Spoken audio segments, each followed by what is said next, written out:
Hello, our friends. Evolutionary Energy Arts family, as Zeke is scratching his back upside down, bumping into me.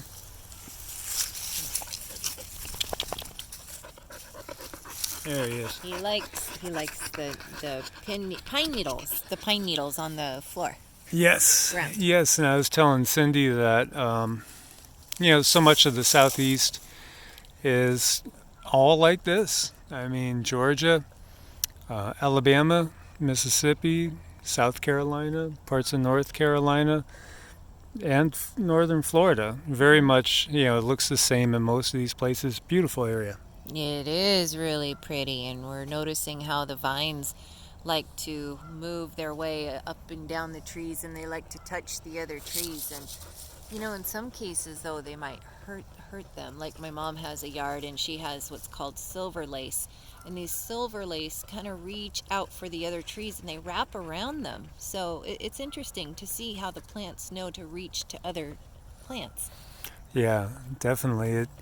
It's beautiful to be back around a couple 100-foot tall pines. I love the energy coming off the pine trees. It's beautiful, and I love the smell of pines. Yeah, and they're all just reaching for the sky, reaching. So cool.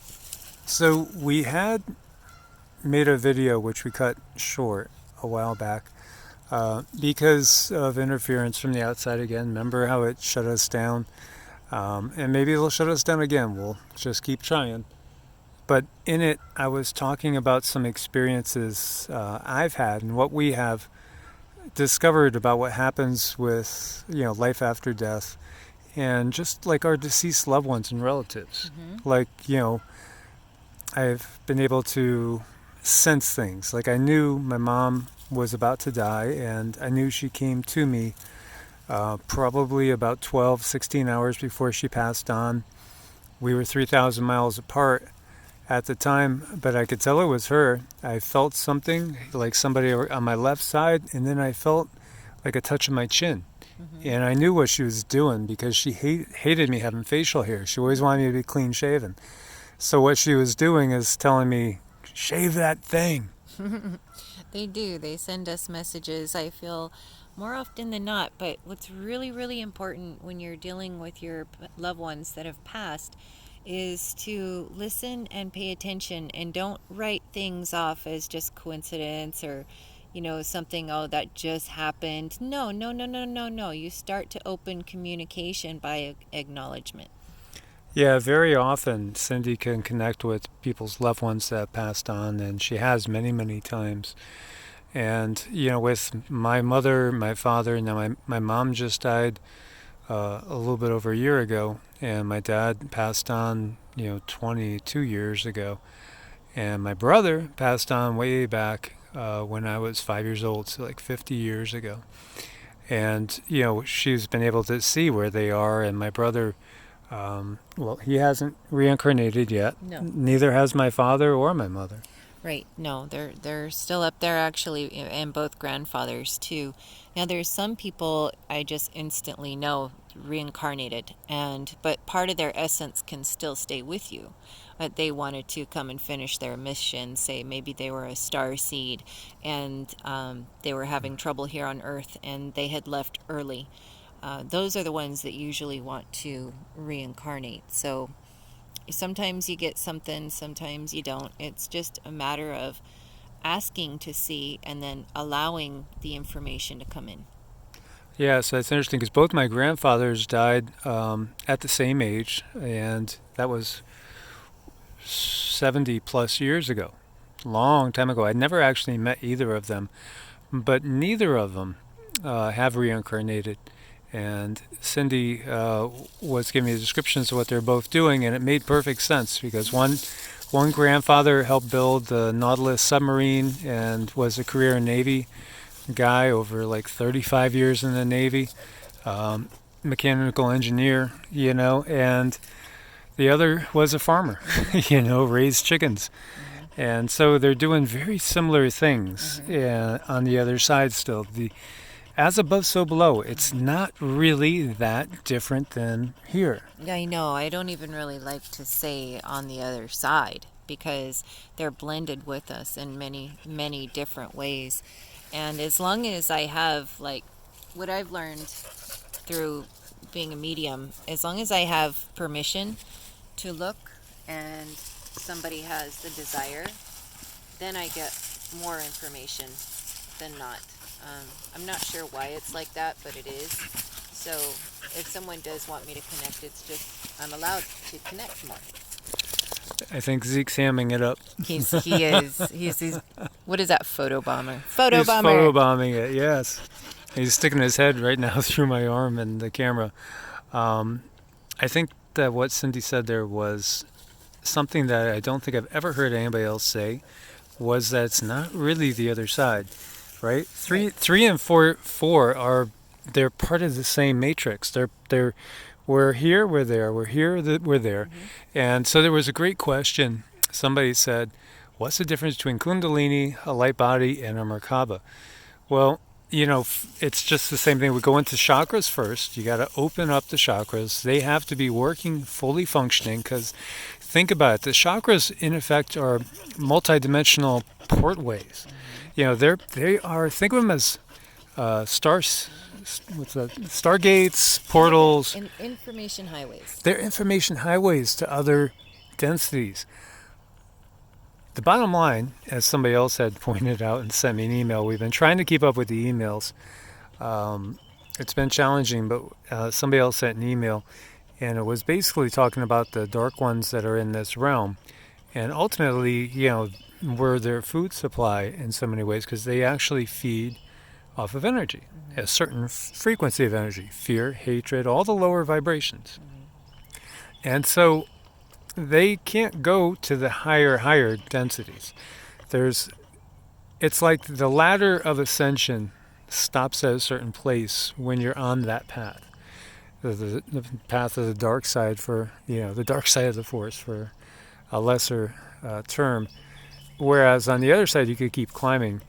So first you got to have your chakras open, because again, they're getting and giving energy and frequency and knowledge from other densities. You have to then activate the Kundalini. Once the Kundalini is active, which is the Shakti energy that lies dormant at the base of the spine, once it unites with the Shiva energy up in the crown chakra, then we can develop the Merkaba. The Merkaba is a vehicle. Think of it as, you're hopping into a vehicle that can take you up to 5D, 6D, 7D perhaps. We don't even know how high it could take you. There's Mr. MBB has been getting a lot of shots of people, because they are people, beings, in their Merkabas. So when you see this, and he was even speaking of it as like two squares on its side rotating. Bingo, that's a Merkaba. That's what that is. And some people might say, "Oh, it's angels," but they're beings. They're just beings. Angels are beings too, each one unique. Yeah, they can just do different things. So we look at these beings just are different than us, and they have different abilities, and they probably understand a lot more. They wouldn't be able to be out there in their Merkaba. Exactly. So, and then the light body is just basically everything that's not this 3D body. It's the other side of us, the higher vibrational frequency forms of our consciousness. So, it's all about developing the Merkaba, because when the Merkaba is activated, it looks like you have wings. Mm-hmm. It does. It looks like you have wings. You don't really have wings that you flap. Mm-hmm. What that is an allusion to is that's basically the Merkaba being activated. Yeah, it is. So when I do look to see if somebody's light body is activated, the first thing I see is that guild. What is that? I always forget the name of that guild. Well, like with the Freemasons, their sign is like the compass, that you use. It's signifying the divine architect of the matrix, and also it is signifying the Merkaba. That's the key. That's the key to everything. That's Hiram's key. It's the Merkaba. And so once that's developed, then we're no longer just stuck in this 3D, 4D existence. Because that's where we go. We jump to that side. Eventually we come back to this side. We jump to that side. We come back to this side. And we were speaking about loved ones that have passed on. So what can we deduce? Well, my parents and my brother haven't had a fully developed Merkaba because they're still in this frequency range. Um, I've had certain visions all my life that now I understand more why I've had these visions. And so I had the feeling in a past life that somebody had gotten me from behind, like basically put a forearm over against my throat and then thrust a knife or a sword into my back, and as it turns out, it was one of my incarnations, and that was how I had died. And so it's interesting. I've also had visions of being a Buddhist monk, and I've had several incarnations as a Buddhist monk. That's why the meditation comes so natural. The mantras come so natural because I've done it all before. When I met my Reiki guide, what he said to me, my Reiki master on the astral, he bowed to me and called me Laoshi, and Laoshi is teacher. And so it was interesting that, this is the Reiki guide, Reiki spirit that's helping me. And, he called me teacher because in a previous incarnation I was his teacher. Sometimes, that's the way it goes. And we'll switch roles, we'll switch positions. A father may become a son or a daughter. A son or daughter may become a father or a mother, or just a friend of the family or a cousin. It could be anything. We change positions, we change roles. It's all about learning and growing, as well as achieving certain goals. Yeah, and if you have a loved one that's passed, then understand you're still connected to them, and kind of look at it like they're the sunshine or they're a ball of light, because once we do cross, then we're able to do multiple things at once, because each beam of light from your person can go, say, to a different family member, and information is sent to different areas and different people that way. So it's like that ball of light, and all the different rays of them can be in different places. So it's kind of fun. Yeah, that's fascinating stuff to get into. The fact that we can sort of fractionalize our consciousness, because we can. And when we look at the devas, the gods, beings like that, again, they're really not different than us in many, many ways. They understand how the universe works more than we do. And that's another thing too, because entities that understand how the universe works, they could go up the dark side, to a certain degree. They could climb up into fifth density. And as Cindy was saying, there is this archonic AI black dragon force that's very high up. And the archons are kind of the antithesis of the archangels. Right. There is like a way things go, and I have been really wanting to get like a whiteboard and draw a picture. Which we will at some point when we get stabilized. And, that still might be a while off. So we're trying to hang in there. And we hope you guys are too. And we'll get back to making some videos from computers. We're going to have to go get a new computer on the way. It's always something. They're always trying to slow down the information coming out. But when you recognize that there really is this interplay going on a huge scale. Again, this is a huge scale. And, there's is one of the biggest things they do is control through disinformation. Giving us a little bit, or even giving us 90% truth, but 10% lies can distort that 90% truth to a tremendous degree.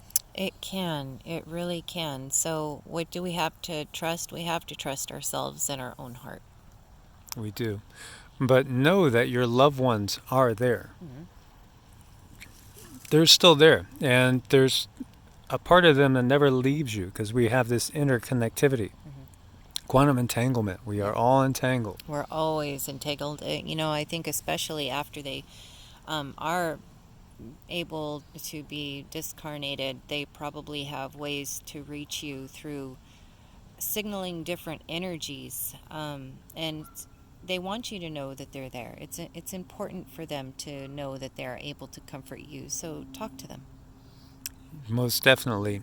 And so, most of these beings are in a good place too, as far as your loved ones go. The only hells are kind of created in our minds and our consciousness. So if you did really feel, if you were so conditioned that you thought, I'm a horrible sinner and I'm going to be tortured or what have you, then you could find yourself awake in a quote unquote hell, in the lower astral realm. And there are these beings. That's why they do all this. That's why they create, well, this world of nothing but just war after nonstop war and of all sorts of different atrocities, because they want to keep you there because that enables them to keep feeding. Even like with my family that I was sharing with you guys, they're more in the middle astral realm, and so they're in a place where they're happy and they're content and they're actually having fun and they're enjoying themselves and they're reviewing and going over what they've learned and putting new skills to action. And then at some point they will decide, okay, it's time to work on this now, so I'm going to have to jump back in. And they will use the knowledge of the matrix, which we get from Vedic astrology, to know, okay, well, if I want to work on this, this, and this, okay, I have a time over here. I could jump in January 2nd, 2028, or I could wait and I could go in over here on June 6th, 2031, or put it off over here to April 14th, in 2051. I think I'll wait till 2051 because then they'll be clear of this, this, and this, because they know the probability of certain things like certain earth changes. They know what's going on geopolitically as well. I do feel like my mom vacated when she did because it was right at the beginning of the COVID thing. Right at the very beginning. And I think, she was at the point where she's like, okay, I don't like the way this world is going. I've had a good life. I think I'm checking out. Right, and she does come by and comfort when needed. So that's beautiful to know that our loved ones can come and see us, and also that we can kind of jump in at a certain point to accomplish certain things with certain people. Yeah, exactly. Now, my father's basically teaching on the other side right now. He's actually kind of running classes on that side. And we've actually had guides to be, that were brought to us. And, kind of like their teachers are saying, okay, so this is Cindy and Mike, and this, they are, light workers, and, they've come down with a purpose, and just giving instruction to the new guides. And we actually have a new guide too, which Cindy didn't give me a complete description, but I gave her a description back and said, "Do he look like this?" And she said, "Yep, that's him exactly." Okay, because again, we're developed to the point where we can see these things. Her more than I, as far as that goes. I'm more the energy pusher, and like we were saying, I said, I would be blind without you, and she would feel like she wasn't protected without me. Yep. So we kind of need each other. Yep, kind of vulnerable. So we do work together like that, which is great. And that's another thing we did was we had our charts looked at, and we had our human design looked at to make sure that we were compatible, and we're more than compatible. Oh, it's a really intricate jigsaw puzzle piece that fits perfectly together. But that's why we were brought together. We were brought together for a purpose. So we know that. And it's a beautiful thing when you know your purpose. And we both know that we've done this before, many times. And sometimes the dark side it's looked like they've won because they've gotten rid of us for a while. Yeah, but we come back. Yes, we do. So we got this mission is going to be ongoing. Yep.